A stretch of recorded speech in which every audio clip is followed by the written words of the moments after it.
Well, the big guns of the Democratic Party ready to take the stage tonight. We're talking Joe Biden and Bernie Sanders. They'll be standing side by side. But last night, it wasn't just the frontrunners making headlines. Hawaiian Congresswoman Tulsi Gabbard, she finished really strong, topping the most searched candidates on Google, while a big slip-up in struggling Spanish seemed to have sunk the likes of Tim Ryan and Beto O'Rourke.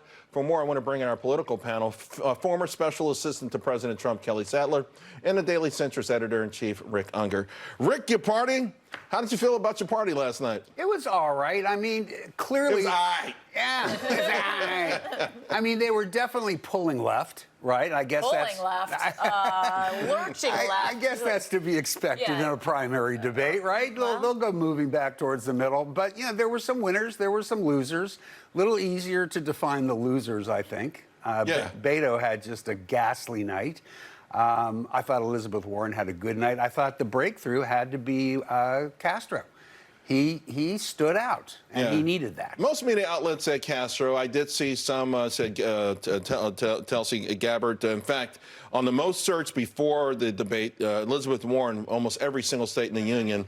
Afterwards, it was Gabbard in about two-thirds of the states. She was appealing to conservatives. And the only state that Warren was Oklahoma, where she was born. Is that right? Yeah. No, Tulsi has a very compelling message, being a veteran and having served. And I feel like she hits on a lot of people's kind of desire to play more of to focus on home first, to America first, and not get into these international wars.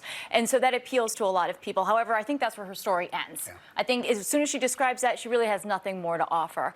I mean, Elizabeth Warren, she came in as a front runner, right? I expected actually a lot more out of her last night. I thought she came out strong. She was favored by NBC. She got the first several questions, and then in the second half of the night, she really faded, and you never heard. She pulled a Hillary in the second half. I agree with you, and I completely agree that MSNBC did favor her. The question distribution in the first hour was not good. No, it was not equitable. And she did well, I thought, in that first hour. It was like she chose to coast in the second hour. Well, and I think she could, because, you know, you had basically a dumpster fire of a debate, I'm sorry, where you have open borders, Medicare for all, like you have basically limitless abortions. And all of these things are so out of touch with middle America. What about this? The question was asked about the biggest geopolitical threat to this country. The answers are mostly existential, but Warren said climate, Booker said nuclear, Castro said China climate, Gabbard nuclear.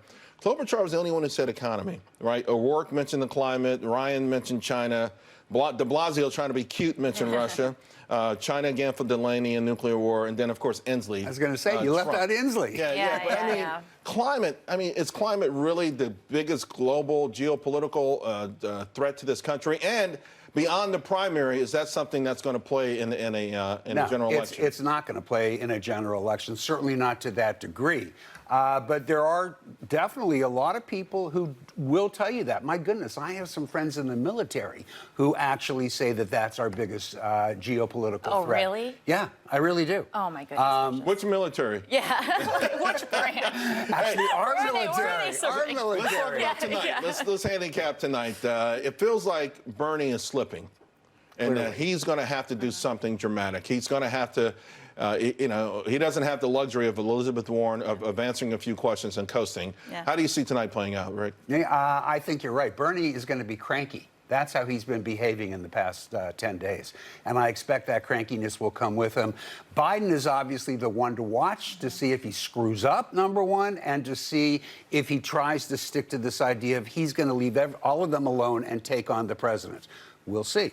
The most tweeted about candidate last night was Elizabeth Warren. The most tweeted about politician last night was Donald Trump. So he's still casting a shadow over these debates. Obviously. I mean, he's the incumbent. We have the advantage with the economy.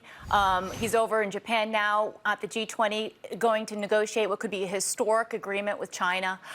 We feel very good and very confident. And Mitch McConnell also had a Google search bump in the second half of the debate. There was a question last night. They were trying to get someone on the stage that said that they would get rid of the filibuster, so they asked the same question about Mitch McConnell. That was Tim Ryan's best answer. He said, you want to get rid of him, you got to beat him. I mean, come on. I was like, this isn't a Kentucky Kelly, primary. with respect to who the administration wants to face. Any truth to the rumor they're really still mostly intimidated by Joe Biden? I would not say intimidated. I would say it would be an easy path for victory for us if it were Elizabeth Warren or Bernie Sanders, because they're so out of touch with middle America. Joe Biden, you know, does say that he's got blue collar roots and kind of does that. We'll see who actually has that base, and I believe it's the President of the United States. So I'd like a head-to-head matchup with the two. I'd have to call you two back tomorrow. I'm absolutely shocked that Kelly would say they were not intimidated by Joe Biden. No, I mean, all the gaffes. I don't know if he's going to make it 2 hours tonight on the debate stage without falling asleep. You think he's going to be sleepy? Yeah. There certainly will be some it's gaffes past along his the way. bedtime. Yes, We'll see. We'll see. Thank you both very much, Kelly and Rick.